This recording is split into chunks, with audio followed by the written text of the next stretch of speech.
رب العالمین الصلاة والسلام علی خاتم النبیین وعلى آلہ وصحبہ اجمعین اما بعد فاعوذ باللہ من الشیطان الرجیم بسم اللہ الرحمن الرحیم قال اللہ تعالی فی سورة مریم والسلام علی یوم ولدت ویوم اموت ویوم ابعث حیا ذلك عيسى ابن مريم قول الحق الذي فيه يمترون۔ ترجمہ: اور جس دن میں پیدا ہوا اور جس دن مروں گا اور جس دن زندہ کر کے اٹھایا جاؤں گا، مجھ پر سلام و رحمت ہے۔ یہ مریم کے بیٹے عیسیٰ ہیں اور یہ سچی بات ہے جس میں لوگ شک کرتے ہیں۔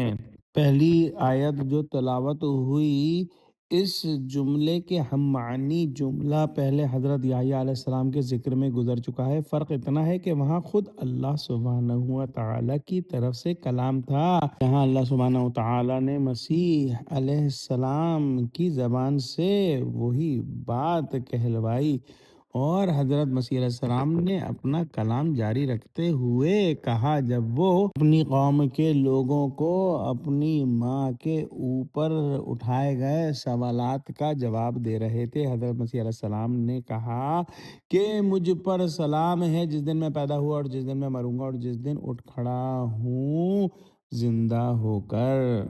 حضرت مسیح علیہ السلام کی شان و صفت یہ ہے جو اوپر بیان ہوئی، یہ ایک سچی اور کھلی ہوئی بات ہے۔ لوگوں نے خواہ مخواہ جھگڑے ڈال لیے اور طرح طرح کے اختلافات کھڑے کر دیے۔ کسی نے نعوذ باللہ ان کو خدا بنا دیا، کسی نے خدا کا بیٹا، کسی نے کذاب اور مفتری کہا، اور کسی نے نسب وغیرہ پر طعن کیا۔ سچی بات وہی ہے جو قرآن میں اللہ سبحانہ و تعالیٰ نے ظاہر کر دی گئی کہ وہ خدا نہیں ہے، خدا کے مقرب بندے ہیں، جھوٹے مفتری نہیں بلکہ سچے پیغمبر ہیں۔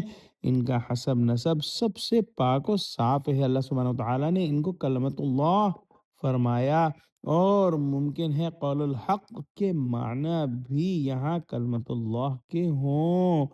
دعا کرتے ہیں کہ اللہ سبحانہ و تعالی ہم قرآن کا فہم عطا فرما۔